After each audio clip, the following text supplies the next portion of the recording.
हिंदी भाषा का उद्भव एवं विकास, इसको हम पढ़ रहे थे।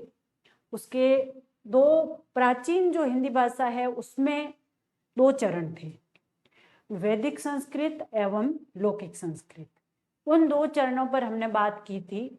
आज उसका तीसरा चरण, जिसे हम मध्यकालीन भारतीय आर्य भाषा कहते हैं, और उस मध्यकालीन भारतीय आर्य भाषा का प्रथम चरण पाली भाषा है, उसके बारे में हम पढ़ेंगे। तो सबसे पहले बात करते हैं मध्यकालीन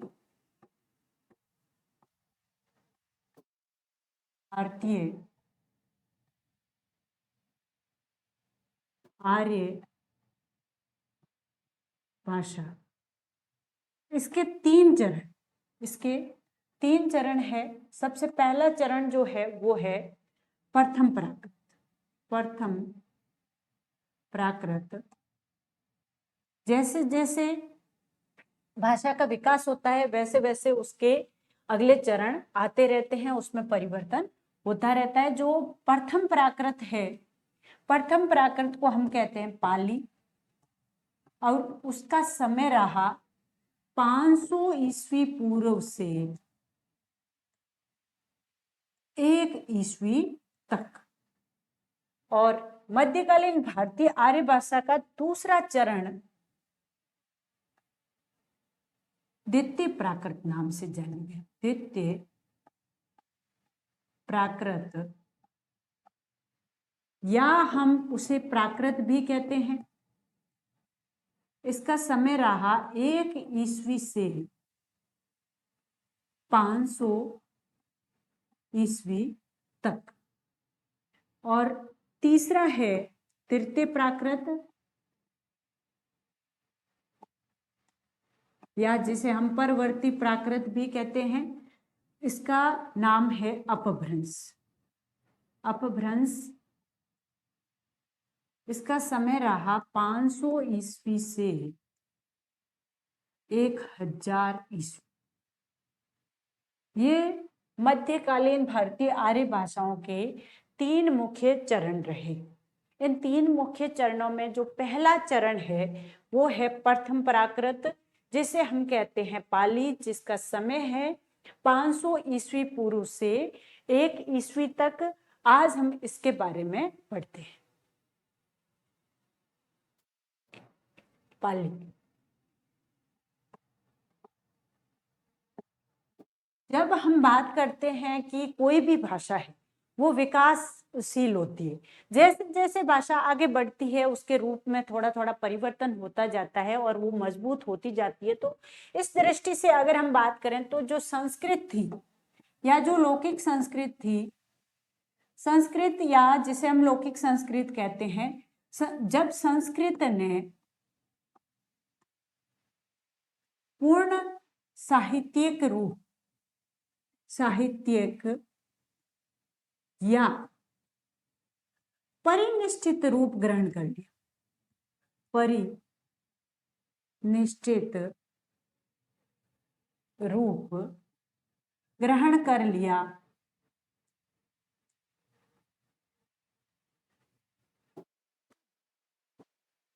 आम जनता जो है उसमें आम जन द्वारा प्रयुक्त भाषा पाली या प्रथम प्राकृत कहलाई। पाली या प्रथम प्राकृत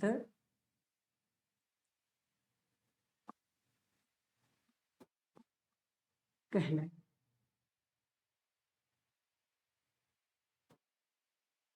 पाली या प्रथम प्राकृत। अब इसका कारण ये था कि कोई भी साहित्यिक या परिनिष्ठित भाषा हो जाती है तो उसे आम जन द्वारा बोला जाना मुश्किल हो जाता है। और एक इसका मुख्य कारण यहाँ ये भी रहा कि संस्कृत जो थी उसे पूरा व्याकरण के नियमों में बद्ध कर दिया गया, नियमबद्ध। पाणिनि ने नियमबद्धता संस्कृत का आवश्यक नियम जब बन गया या आवश्यक बन गई। वैदिक संस्कृत में इतनी नियमबद्धता नहीं थी, लेकिन जो लौकिक संस्कृत या संस्कृत है उसमें बहुत अधिक नियमबद्धता आ गई। तो नियमबद्ध भाषा कोई भी आम व्यक्ति नहीं बोल सकता। इस वजह से जब संस्कृत साहित्यिक भाषा रही तब उसके साथ साथ जन भाषा के रूप में जो भाषा आई उसका नाम है अपने पाली। अब हम बात करते हैं कि पाली शब्द की उत्पत्ति किस प्रकार हुई। पाली शब्द, पाली शब्द कैसे बना, इसके बारे में कई मत प्रचलित है। भोलानाथ तिवारी कहते हैं कि इसके बारे में 10-11 मत तो बहुत अधिक प्रसिद्ध है। उसमें से 3-4 मतों पर हम बात करते हैं। सबसे पहला मत मिलता है कि पाली शब्द जो है वो पल्ली से बना। किससे बना? पल्ली से। और पल्ली का अर्थ होता था ग्राम। पल्ली का अर्थ है ग्राम। अब ग्राम, और वहां पर ग्राम में बोली जाने वाली भाषा को क्या कहा गया? ग्राम की भाषा, पाली। ग्राम की भाषा क्या हो गई? पाली। और दूसरा जो मत है, ये प्रथम मत था। दूसरा मत है विदुशेखर जो शास्त्री है, विदुशेखर भट्टाचार्य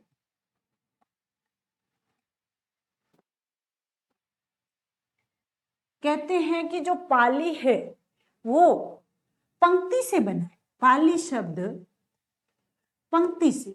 किससे बना? पंक्ति से। पंक्ति, जैसे पांति कहते, पांति, पंक्ति कहते थे, उससे बना पाली।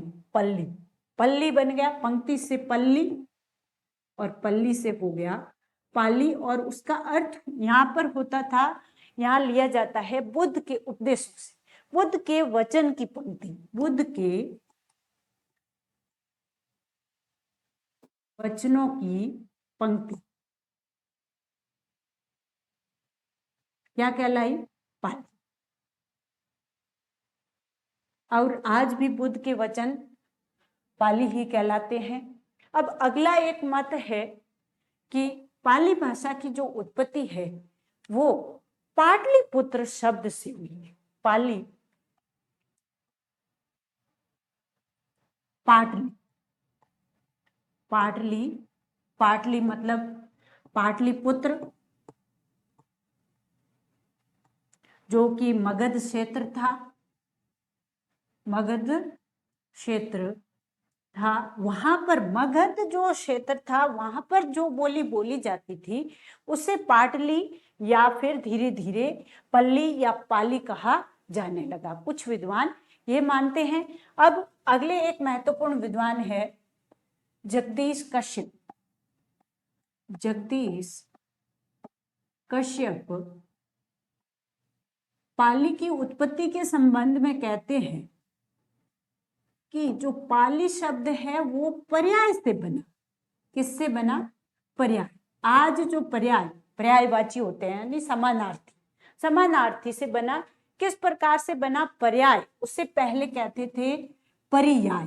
क्या कहते थे? परियाय या फिर धम्म पर्याय। धम्म पर्याय, धम्म पर्याय जो था उस धम्म पर्याय से बन गया पलियाय। बोलने में आ गया धीरे धीरे पलियाय। फिर पलियाय का बन गया पलिया, और पलिया से बन गया धीरे धीरे पाली। ये जो मत है जगदीश कश्यप का, इसे अनेक भारतीय विद्वान इसके समर्थन में है। वे कहते हैं कि भाई धम्म पर्याय या जो बौद्धिक उपदेश है, जो बुद्ध उपदेश है, बुद्ध उपदेश आज के समय में पाली ही कहलाते, आज के समय में पाली ही कहलाते हैं। इस वजह से अधिकतर भारतीय विद्वान मानते हैं कि जगदीश कश्यप का ये जो विचार है कि पाली शब्द पर्याय से बना है, इसके साथ हम सब सहमत है, क्योंकि इसका अर्थ होता है बुद्ध उपदेश और पर्याय, धम्म पर्याय शब्द से ये बनने के कारण इस पाली की उत्पत्ति को इस पर्याय शब्द से माना जाता है। इस प्रकार ये हुई पाली शब्द की उत्पत्ति की बात। अब हम बात करते हैं कि पाली जो थी उसके उस समय दो रूप प्रचलित रहे पाली की। पाली यानी प्रथम प्राकृत, प्रथम प्राकृत कह सकते हैं, या पूर्ववर्ती, पूर्ववर्ती प्राकृत, ये पाली के ही नाम है। पूर्ववर्ती प्राकृत नाम मिले तो ये पर्यायवाची किसका होगा? पाली का। अब इसके उस समय दो रूप प्रचलित थे। पहला जो चरण था वो तो पाली ही कहलाया, और दूसरा जो चरण था उसे कहा गया शिलालेखी, शिलालेखी प्राकृत। अब नाम से ही लग रहा है कि शिलालेख पर लिखी जाने वाली कोई भाषा है प्राकृत। तो ये शिलालेखी प्राकृत जो है वो किस समय बोली गई, कब बोली गई, इस पर थोड़ा हम ध्यान देते हैं। जो शिलालेखी प्राकृत है वो अशोक के समय की भाषा। सम्राट अशोक ने जो स्तंभ शिलालेख लिखाए थे, जो लाट थे, तो उस समय जो शिलालेख लिखाए गए उसमें जिस भाषा का प्रयोग हुआ उस भाषा को कहते हैं शिलालेखी प्राकृत। तो अशोक के समय, और लगभग इसका समय रहा दूसरी शताब्दी ईसा पूर्व, शताब्दी ईसवी पूर्व। इस समय जिस प्राकृत का प्रयोग अशोक के शिलालेखों में किया गया वो पाली का थोड़ा सा विकसित रूप था पाली का हिस्सा, लेकिन थोड़ा सा पाली का आगे का रूप था, और इसे कहा गया शिलालेखी प्राकृत क्योंकि ये अशोक के शिलालेखों की भाषा है। तो इसके दूसरे नाम हो जाएंगे लाटी प्राकृत, क्योंकि लाट कहते थे बड़ी शिला, तो लाटी प्राकृत, या फिर अशोक के नाम से अशोकी प्राकृत, ये इसके दूसरे नाम रहे। और मुख्य बात इसमें यह है कि जो शिलालेख अशोक के समय में लिखे गए थे वे सारे के सारे इस शिलालेखी प्राकृत में लिखे गए थे, और इसकी लिपि जो थी वो थी ब्राह्मी एवं ख्रोष्टी। ब्राह्मी एवं ख्रोष्टी लिपि में ये प्राकृत लिखी गई। और उस समय एक बात और हो सकती है कि उस समय जो शिलालेखी प्राकृत हमारे सामने आती है वो कई बोलियों का मिश्रण रही होगी। और दूसरी बात यह है कि इस समय जो शिलालेखों में जिस भाषा का प्रयोग हुआ उस समय अन्य जो किताबें वगैरह ग्रंथ वगैरह लिखे गए थे उनमें भी किसी न किसी भाषा का प्रयोग रहा होगा, लेकिन आज वो साहित्य हमारे सामने उपलब्ध नहीं है। तो केवल शिलालेख या जो लाट वगैरह मिलते हैं उसके आधार पर हम भाषा का निरूपण हमें करना पड़ता है। ये है शिलालेखी प्राकृत, जो पाली का थोड़ा सा अगला रूप है, लेकिन प्राकृत से पहले का रूप। ये पाली का ही एक हिस्सा है, इसे हम भूल नहीं सकते। क्यों? क्योंकि ये पाली का ही अगला रूप है और प्राकृत के पहले का रूप है, लेकिन ये विकासोन्मुख पाली इसे कह सकते हैं। इसको हम कह सकते हैं विकासोन्मुख, विकासोन्मुख पाली भाषा, जिसमें कई प्रकार की बोलियों का मिश्रण एक साथ मिलता है। जिस प्रदेश में शिलालेख जिस शिला पर जहां पर लिखा गया वहां के प्रदेश का असर तो उस पर हुआ होगा, इस वजह से इसमें कई बोलियों का मिश्रण मिल सकता है। अब हम आगे देखते हैं पाली भाषा जो है उसका साहित्य किस किस रूप में हमें उपलब्ध होता है। तो हम बात करते हैं पाली भाषा के साहित्य। पाली भाषा का साहित्य, अब हम शुरुआत से बात करते आए हैं। पाली जहां शब्द आ रहा है तो बौद्ध धर्म तो आ ही आ रहा है। तो बौद्ध साहित्य का सबसे प्रमुख ग्रंथ है त्रिपिटक। त्रिपिटक की भाषा क्या है? पाली। दूसरी बौद्ध धर्म से जुड़ी हुई जातक कथाएं, ये भी जातक कथाएं, ये भी पाली भाषा में। और तीसरा है थेर गाथाएं, थेर गाथाएं भी पाली भाषा में। और थेर गाथाएं बौद्ध भिक्षुओं की अच्छाइयों का वर्णन था, उनकी यात्राओं का वर्णन था। जातक में बुद्ध के पूर्व जन्म की कथाएं मिलती है। त्रिपिटक 3 है, उस पर भी बात करेंगे। फिर है जैसे अशोक घोष की रचनाएं, ये थोड़ा बाद के काल का है।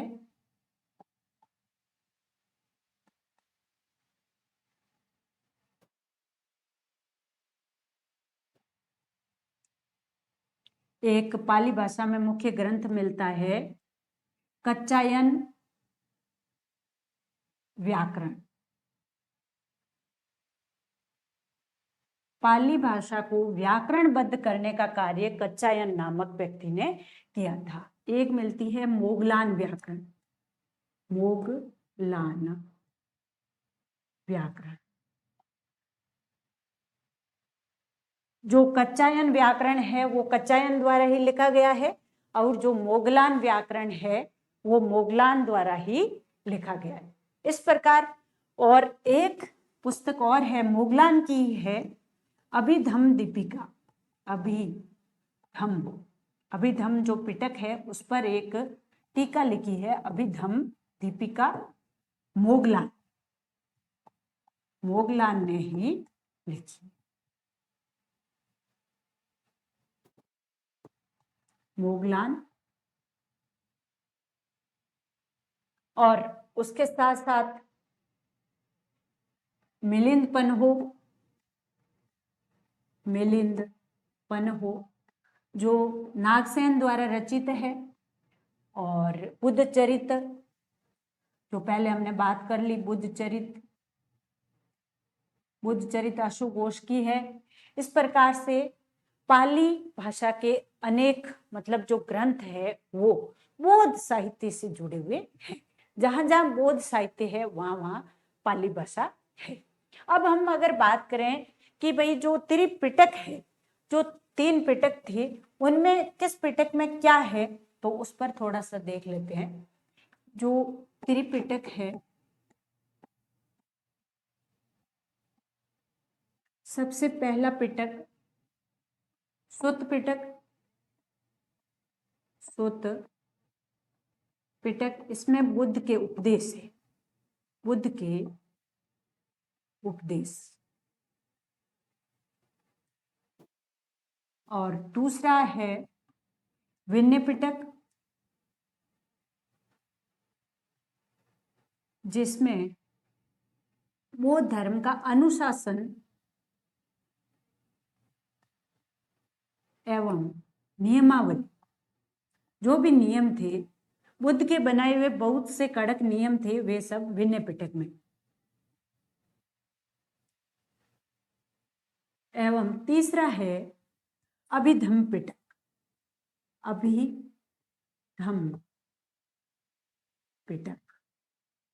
अभिधम पिटक में बौद्ध दर्शन, संपूर्ण बौद्ध दर्शन अगर हमें अध्ययन करना है तो अभिधम पिटक का अध्ययन कर सकते हैं। तो इस प्रकार से ये पाली भाषा की मुख्य जो ग्रंथ है त्रिपिटक, उसके 3 भाग है। ये इन पिटकों पर बाद में खूब सारी टीकाएं वगैरह लिखी गई, वो भी लगभग पाली भाषा में ही लिखी गई। अब पाली भाषा की कुछ विशेषताएं, पाली भाषा की विशेषताएं।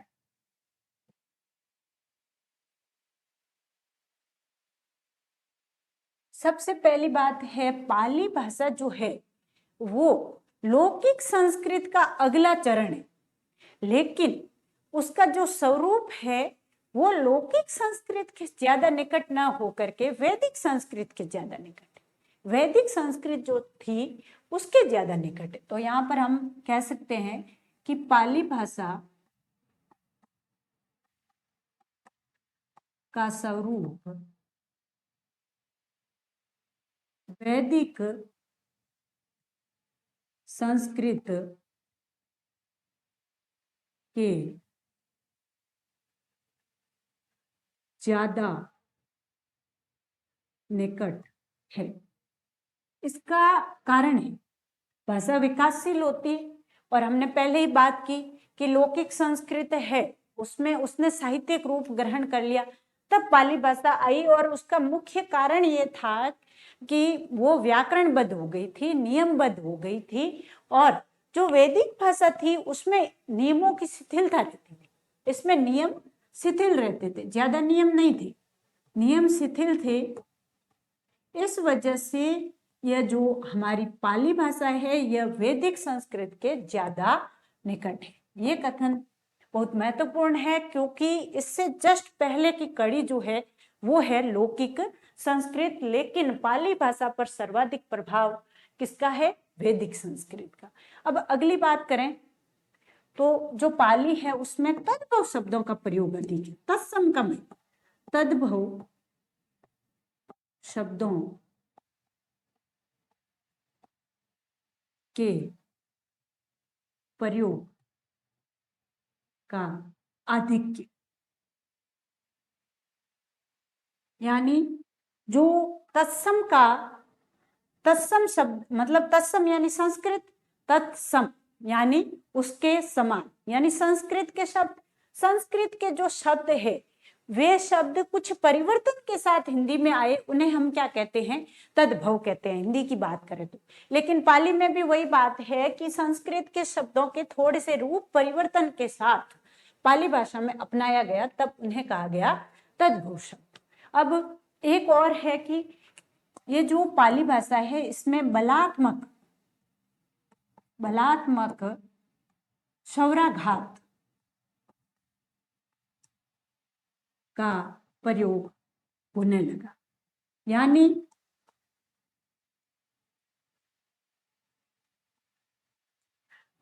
स्वर का उच्चारण कुछ बल के साथ या कुछ अधिक परिश्रम के साथ होने लगा, और अघोष जो वर्ण थे उनकी भी सघोषीय ध्वनि ज्यादा प्रयुक्त होने लगी, और जो द्विवचन है वो बिल्कुल लुप्त हो गया, द्विवचन लुप्त प्राय हो गया। यानी द्विवचन जो संस्कृत में प्रयुक्त होता है वो प्राय लुप्त हो गया, लेकिन लिंग जो थे वो तीनों पाली में बराबर चल रहे थे। जैसे जो नपुंसकलिंग है वो चलता है संस्कृत में, वैसे के वैसे तीनों लिंग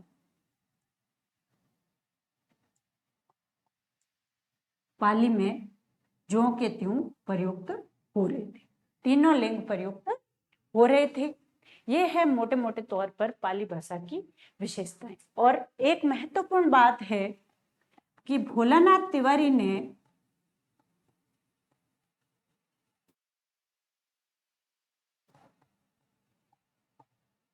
पाली भाषा में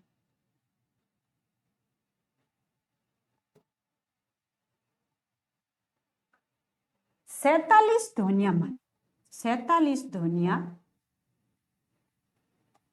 मन।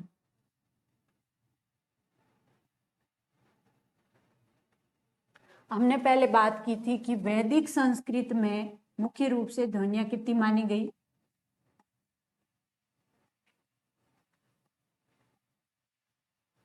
ध्वनियां वैदिक संस्कृत में जो ध्वनियां है वो मानी गई 52, और लौकिक संस्कृत में ध्वनियां हो गई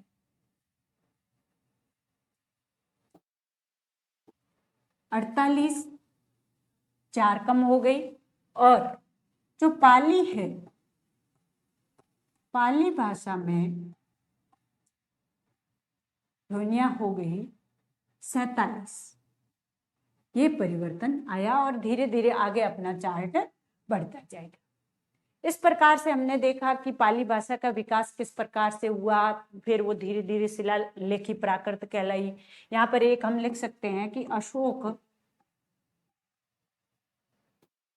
के समय में जिस भाषा में शिलालेख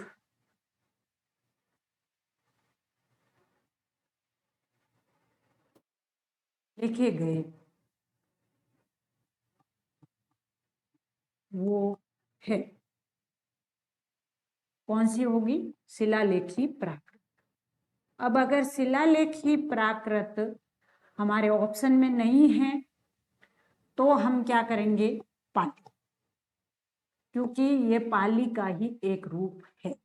इसे हमें नहीं भूलना है कि यह पाली का ही एक रूप है। अब हमने जो आज पढ़ा उस पर कुछ प्रश्नोत्तरी करते हैं, जिससे पता चल जाए कि हमें कितना याद रहा।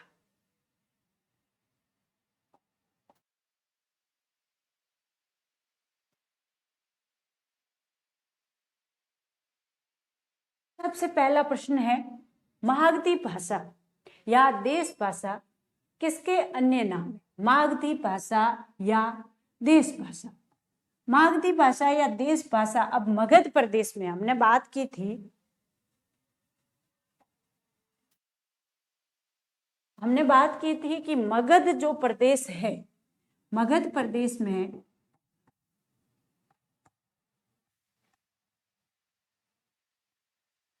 पाली भाषा की उत्पत्ति मानी जाती। तो सीधा सा अपने को उत्तर मिल जाएगा कि पाली की उत्पत्ति मगध प्रदेश से है, तो उसे मागधी भाषा भी कहा जाएगा। तो उत्तर हो जाएगा पाली।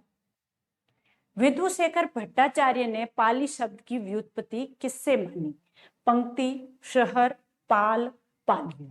तो सीधी सी बात है, हमने बात की थी कि पंक्ति या पांति से विधुशेखर भट्टाचार्य ने पाली शब्द की उत्पत्ति मानी। तो उत्तर होगा पंक्ति।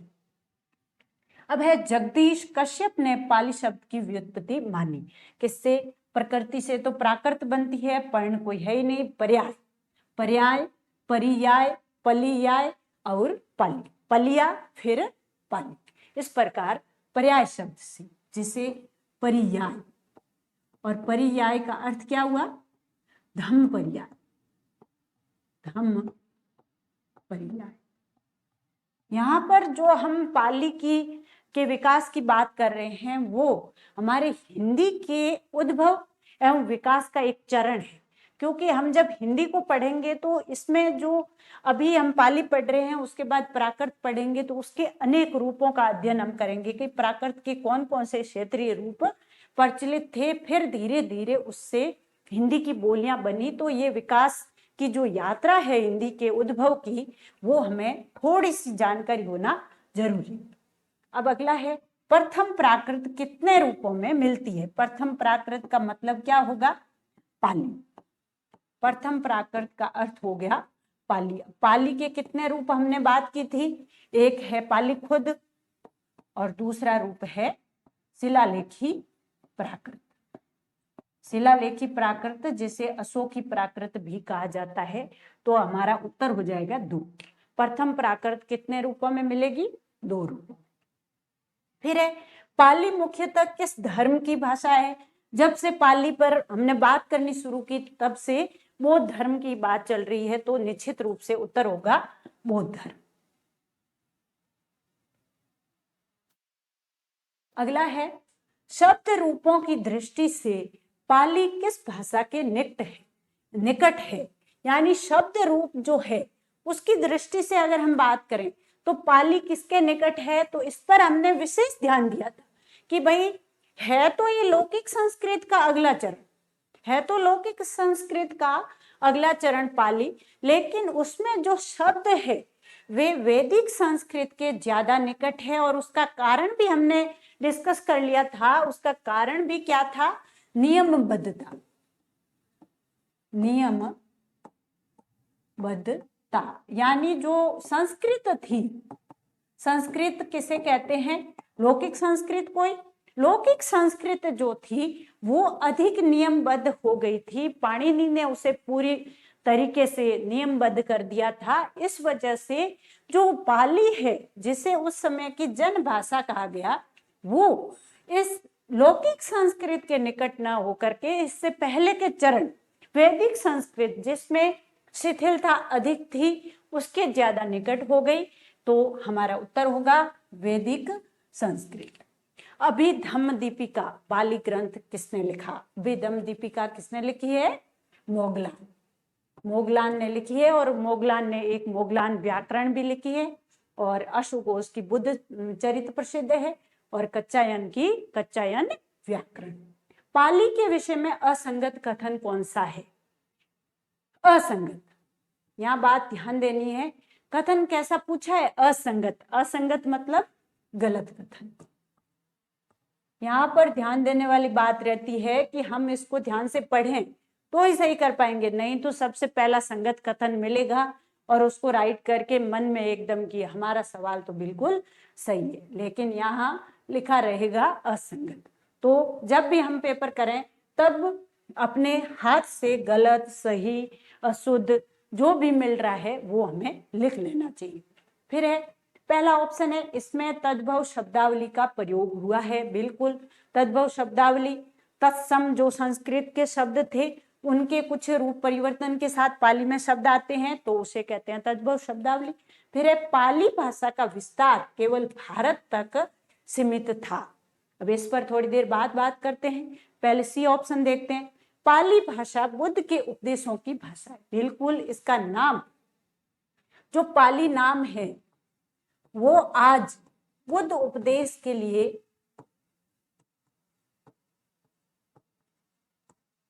चिन्हित हो गया। आज पाली शब्द का अर्थ ही बुद्ध उपदेश या बुद्ध साहित्य से लिया जाता है। तो पाली भाषा बुद्ध के उपदेशों की भाषा है। बिल्कुल सही कथन।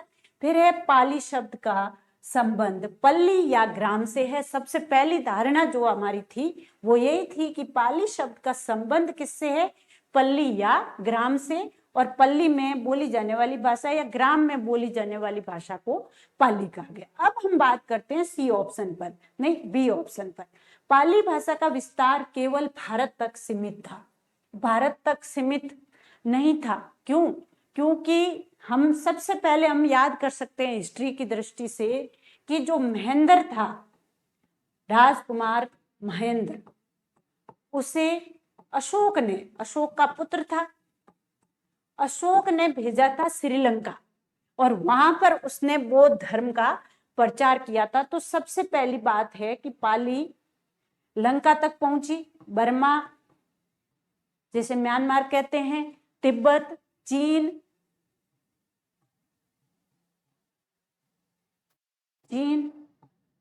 ये सारी जगह जो है यहाँ पर पाली भाषा ने अपने पांव जमाए।